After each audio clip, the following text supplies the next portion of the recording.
कोल्हापुरात जनसुराज्य शक्ती पक्षानं महायुतीतल्या मित्रपक्षांचीच कोंडी केली। राष्ट्रवादी आणि शिवसेनेच्या विरोधात थेट उमेदवार दिल्यानं दोन मतदारसंघात एक राजकीय तिढा निर्माण झाला।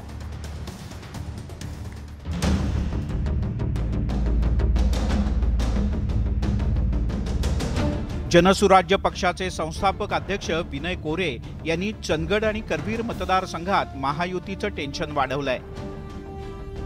विनय कोरे यांनी या दोन्ही मतदारसंघात तगडे उमेदवार दिले आहेत। शिवसेना आणि राष्ट्रवादी काँग्रेस पक्षाचे उमेदवार मैदानात असतानाही जनसुराज्य पक्षाच्या उमेदवारांनी अर्ज मागे घेतले नाहीत। चंदगड आणि करवीर मतदारसंघात ताकद असल्याचा दावा कोरे यांचा आहे की हा मतदारसंघात 2004 ला आमचा आमदार होता।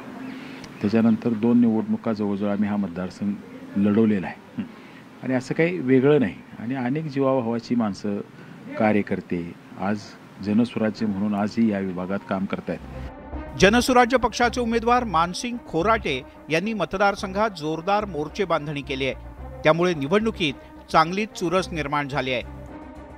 आम्ही आमच्या बळावर चाललेलो आहोत, आम्ही आमच्या कर्तृत्वावर चाललेलो आहोत, आम्ही आमच्या कार्यावर चाललेलो आहोत, आम्ही सावकार साहेबांच्या सपोर्टवर चाललेलो आहोत।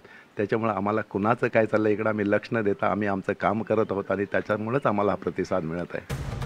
विनय कोरे यांच्या भूमिकेचा कुणाला फटका बसणार हे 23 नोव्हेंबरच्या निकालानंतरच स्पष्ट होईल। व्हिडिओ जर्नलिस्ट संदीप पाटीलसह ज्ञानेश्वर साळोखे, न्यूज 18 लोकमत, कोल्हापूर।